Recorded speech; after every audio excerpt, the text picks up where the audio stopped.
¿En qué está el oficialismo? ¿Cómo están preparándose para ya cerrar el año legislativo o para por lo menos cerrar hasta el receso? Hay otros proyectos importantes dando vuelta. Vamos a conversar de eso y más junto a Guillermo Ramírez, diputado de la UDI. Diputado, ¿cómo estás? Feliz año. Buenos días. Muy feliz año, Bárbara. Muy bien, ¿y tú?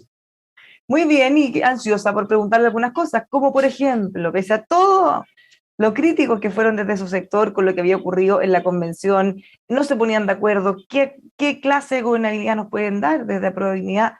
Ya ha pasado una semana y ustedes todavía no se ponen de acuerdo. Ustedes, o bien los convencionales de derecha, todavía no son capaces de elegir su vicepresidente adjunto. ¿Qué está pasando ahí? No, pero ya estamos, ya estamos. Ya la UDI comprometió los votos que se necesitan para que pueda haber un representante que probablemente va a provenir de las filas de Renovación Nacional. Y bueno, ahí en la interna hay que ver bien el tema del nombre, pero el tema de los patrocinios está resuelto y por lo tanto lo que queda ahora es ver quién es la mejor persona. O sea, de ningún caso Cristian Monkever, que era el nombre en el que insistieron todos estos días de Renovación Nacional. No lo sé, no lo sé. Hoy día creo que tiene más que ver con lo que ocurre al interior de Renovación Nacional que con lo que converse la coalición. Esto se demoró porque Renovación Nacional, y hay que decirlo, originalmente fue a buscar los patrocinios a otro lado. Entonces no había mucho como ayudarlo.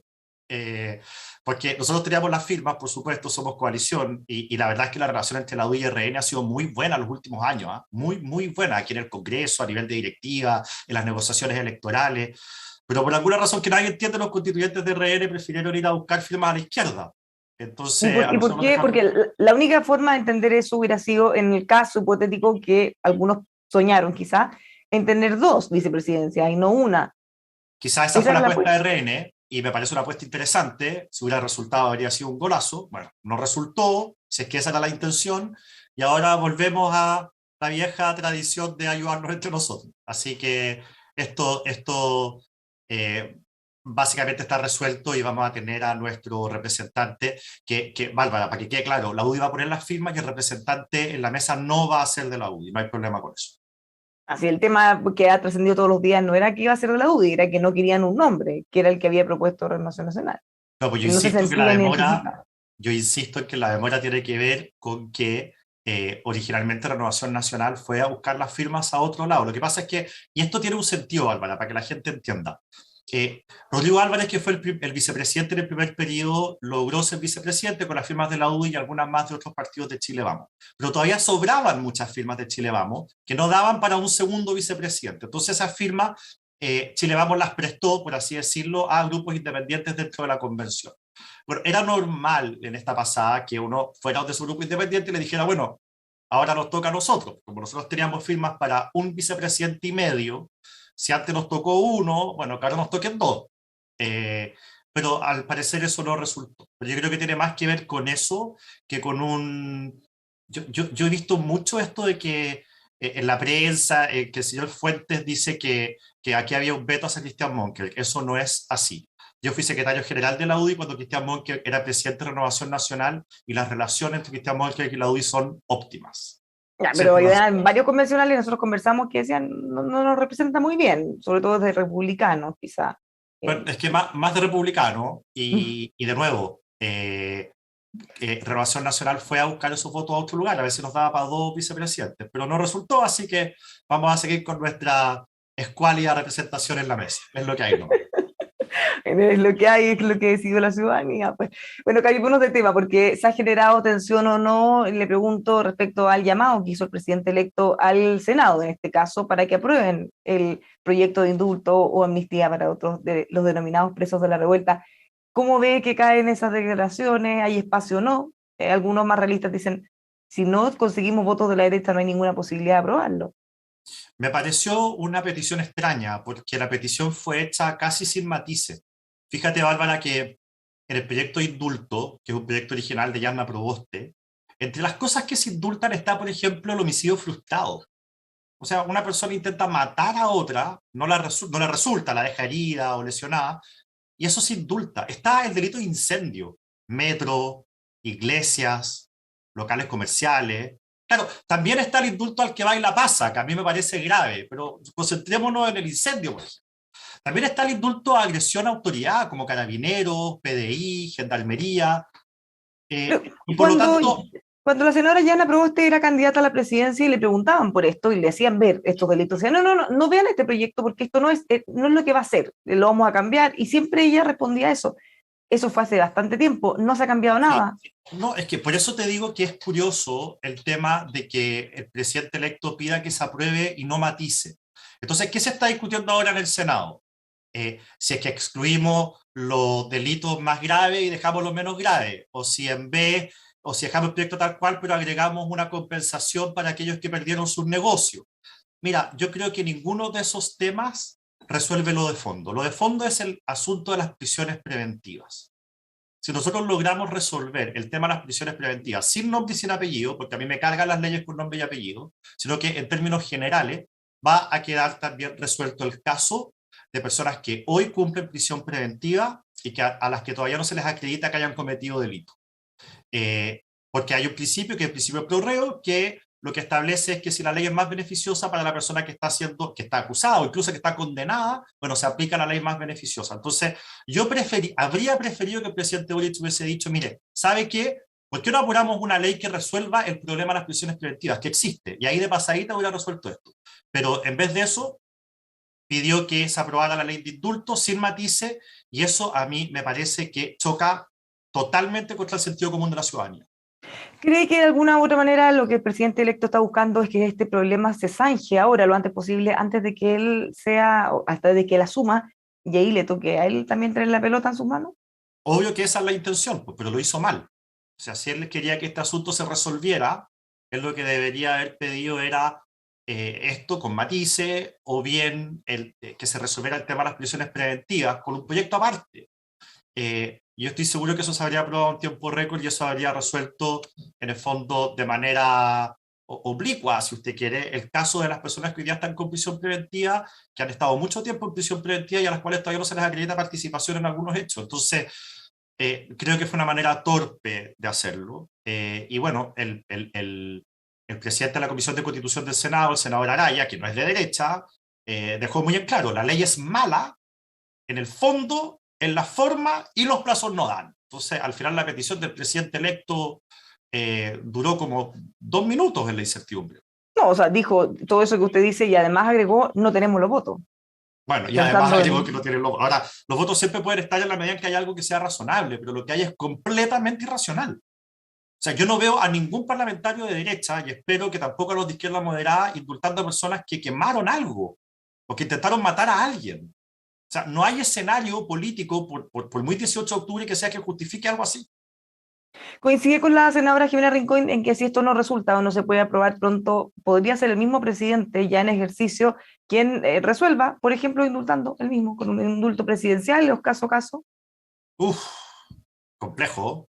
Y yo, bueno, yo siempre he estado en contra de la idea de que los presidentes indulten. Me parece una prerrogativa que no se justifica cuando hay separación de poderes. El presidente es ejecutivo, no es judicial, no es un juez. Esta es una especie como de resabio medio monárquico, pero bueno, ya está. Yo creo que al presidente le haría un daño gigante a su imagen empezar a indultar personas. Imagínense, va a empezar a salir la historia de cada uno de ellos. Después, seguramente, alguno de ellos va a reincidir y le van a sacar siempre en cara al presidente que le indultó. Yo no creo que le esté pensando en eso.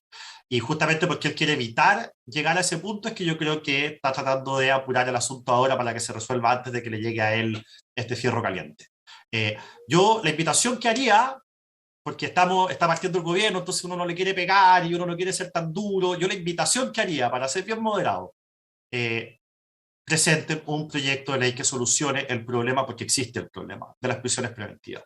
Creo que ese es el camino razonable en donde se puede llegar a acuerdo, es algo que la ciudadanía entendería y no es una ley con nombre y apellido. Ahora, alguien de izquierda radical me podría decir, bueno, pero con eso no se soluciona la prisión de ese gallo que quemó el metro. Obvio que no, si no se puede resolver eso. Él tiene que pagar en la cárcel, si estamos hablando de delitos que son muy graves. Claro, bueno, es un tema que está totalmente en desarrollo. Pasémonos a otros proyectos importantes que se están discutiendo. ¿Le parece que es viable la aprobación de la PGU? Probablemente ese va Y a ser el último proyecto grande de este gobierno.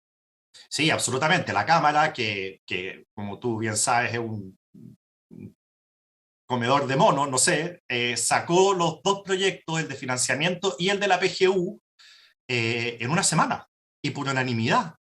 Uno se votó un lunes y el otro se votó el lunes siguiente, así que ahí están los 8 días, una semana. Eh, entonces, eso es una muy buena señal. La PGU es algo que todos sabemos que es importante establecerlo como política pública. Luego ya el próximo gobierno podrá aumentar los montos, podrá universalizarlo aún más si es que quieren, pero establecerlo como política pública es importante. Hay que hacerlo ya, es urgente. Y yo creo que va o debiera salir. Ha habido esfuerzo, han habido esfuerzo por parte de algunos, no todos, miembros de la oposición, que han tratado de ponerle palitos en la rueda a esta bicicleta, que han tratado de que el proyecto no salga adelante, particularmente con el tema del impuesto a los súper ricos, que es algo total y absolutamente incomprensible que lo hayan hecho, porque ellos saben que es inconstitucional, saben que va al Tribunal Constitucional y saben al final que el único efecto que genera es que esta pensión no se entregue, y además saben que en 2 meses más van a ser gobierno, así que si quieren impuestos a los súper ricos van a poder presentarlo siendo gobierno el 11 de marzo. Pero bueno, salvo esos pocos diputados irresponsables, mezquinos, que presentan algo que es ilegal, creo que la gran mayoría está por aprobarlo, y yo espero que en el Senado también se demoren alrededor de 10 días en sacar todo el proyecto adelante. ¿Cómo se entiende entonces por qué lo aprobaron en forma unánime? Si es que venía con esta patita inconstitucional del impuesto a los súper ricos.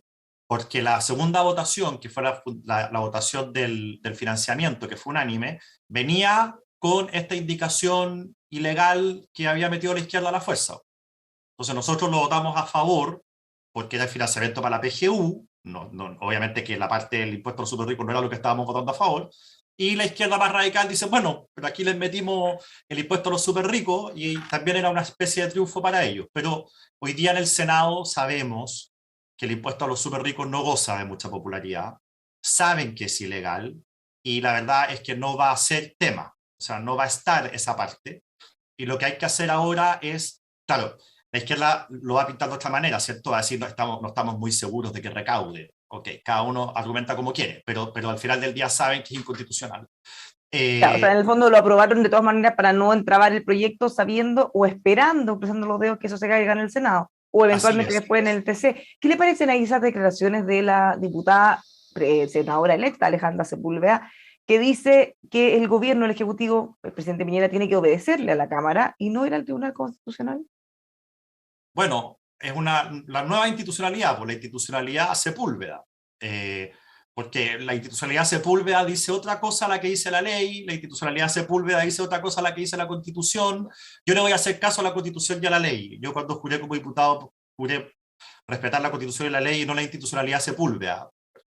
Quizás en Narnia es como dice ella, en que la Cámara de Diputados es la que manda. Pero aquí en Chile, cada institución tiene sus roles, y cada institución, para que el país funcione, tiene que cumplir con sus roles. Ya, pero eso también de alguna manera complica más esta discusión que podría haber pasado más rápido. ¿Por qué insistir con cosas inconstitucionales? Algunos quizás pensarán que trataron de meterlo de contrabando porque es un impuesto que están tratando de crear hace mucho tiempo y no han tenido la oportunidad de aprobarlo. Bueno, porque probablemente la diputada Sepúlveda es de aquellas personas que ha tratado o ha hecho un esfuerzo gigantesco porque esto no salga ahora. Porque quizás no quiere que lo firme el presidente Piñera, o no le quiere entregar un triunfo al gobierno, vaya usted a saber las razones. Pero el hecho, claro, el resultado objetivo es que con estas indicaciones que son inconstitucionales, por estas propuestas que son técnicamente malas, si ellos están tan, yo quiero insistir en este punto, si ellos están tan seguros de que esto es lo que hay que hacer, entonces que hagan lo que dicen que es bueno, y el 11 de marzo presenten un proyecto de estas características, a ver si lo hacen. Porque a mí me da la sensación de que como oposición a ratos muy miserable, a ratos, no siempre, y parte de la oposición muy miserable, han utilizado este tipo de cosas que suenan bien, pero que ellos mismos saben que hacen mal, para hacerle daño al gobierno. Vamos a ver si ahora que son gobierno van a seguir proponiendo estas cosas que ellos saben que hacen mal. Bueno, pero hecho el punto aparte, yo creo que esto se va a zanjar en el Senado, el impuesto a los súper ricos no va a terminar en el proyecto. Lo que sí va a pasar, Bárbara, y es bueno que así sea, todos vamos a tener que ceder. El gobierno está generando propuestas para de financiamiento nuevo, porque hay que decirlo, la PGU está financiada, pero no enteramente con impuestos o ingresos nuevos. ¿Qué es lo que ha pedido parte de la oposición? Bueno, vamos a explorar eso, de que haya un porcentaje mayor de financiamiento que sea nuevo, de tal manera llegar a un acuerdo, que la PGU se apruebe en los próximos 10 días y que en febrero se empiece a pagar. No, a propósito de las dificultades o cosas que siendo oposición pareciera que son un poco más simples, se pueden criticar con más libertad quizás, los temas de seguridad, seguridad ciudadana, hemos visto un incremento de las quejas en distintas comunas, en distintos puntos de nuestro país también respecto a que cada día se ve o pareciera que, o por lo menos lo que sí está comprobado es que los delitos son más violentos. Quizás la percepción en que hay más o menos puede ser un poco más debatible. ¿Qué le parece ese giro que va a tener que tener y que ya ha tenido en los últimos días o semanas desde la oposición a cuando sean oficialismo?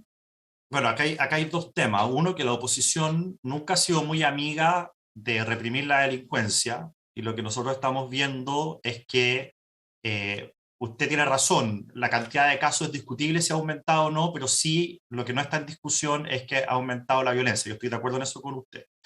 Eh, y por lo tanto, la izquierda que entra al gobierno en 2 meses más va a tener que hacerse cargo de este nuevo fenómeno y va a tener que atacar finalmente la delincuencia. Y las primeras noticias que nosotros conocemos no son muy alentadoras, porque la propuesta en particular, que aparece hoy día justamente en el Mercurio, en la portada, y que hemos visto los últimos días, pasa por el tema del desarme, ¿cierto? Que los civiles entreguen las armas y que los exuniformados entreguen las armas. Pero yo no veo a ningún delincuente entregando las armas. Entonces, esto es como el mundo al revés. Si nosotros lo que necesitamos es que sean los delincuentes los que no tengan las armas, no los exuniformados o los civiles, que muchas veces las tienen por distintas razones, las tienen de modo legal, y ahí no está el problema. Entonces, si al final del día no metemos el dedo en la llaga y nos hacemos cargo de lo que duele y de dónde está el problema, esto no lo vamos a resolver. Entonces, me parece, ya que está hablando de delincuencia, me parece como fuegos artificiales esto que está tirando la oposición, el próximo gobierno respecto a lo que va a hacer, porque la verdad es que suena bien, pero yo no veo que tenga demasiada utilidad.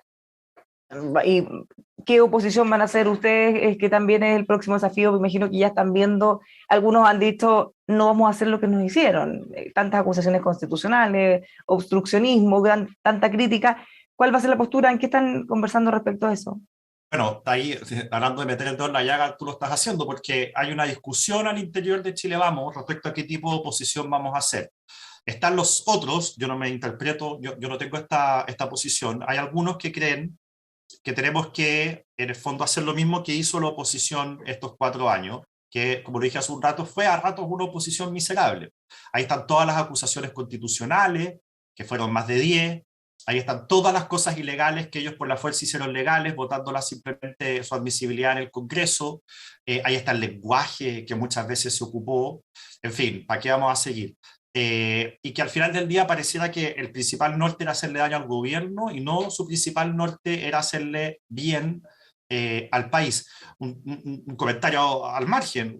¿Usted se imagina lo que sería este país ahora si es que alguna de las dos acusaciones constitucionales contra el presidente Piñera, la última que votó a favor Giorgio Jackson después de que Naranjo se pegó una maratón de no sé cuántas horas de discurso? Bueno, ¿en qué situación estaría el país hoy día si se hubiera aprobado eso? Nosotros hemos sido testigos las últimas semanas del republicanismo en su máxima expresión, cosa que todos los chilenos valoran, de las cosas que han hecho entre el gobierno entrante y el saliente, de las tendidas de mano, de los actos republicanos. Imagínate el ambiente enrarecido, absolutamente agresivo, polarizado en el que estaríamos si hubiera prosperado esa acusación constitucional. Pero bueno, esa era la oposición miserable de la que yo estoy hablando, entre las cuales lamentablemente el presidente electo y su entorno muchas veces participó. Y está la otra posición, que es la posición que yo defiendo, que es que yo no estoy en política para hacerle daño a este gobierno o al otro. Yo estoy en política para hacer lo que yo creo que es mejor para Chile. Y yo creo que nuestra oposición tiene que ser una oposición que sea, que tenga límites claros, en el sentido de que nosotros hay ciertas cosas que para nosotros son innegociables, pero todo aquello que sintamos que le hace bien a Chile, vamos a hacer el mejor esfuerzo con voluntad política de llegar a acuerdo para que esos temas salgan adelante. Y estoy pensando particularmente en temas, tú lo ponías como orden público, y también, por ejemplo, un nuevo sistema de pensión. Diputado, muchas gracias por conversar con nosotros, que tenga un muy buen año. Muchas gracias, Bárbara, tú también, cuídate. Muchas gracias. Vamos a seguir qué ocurre antes del receso legislativo, por supuesto aquí, como siempre, en emol.com.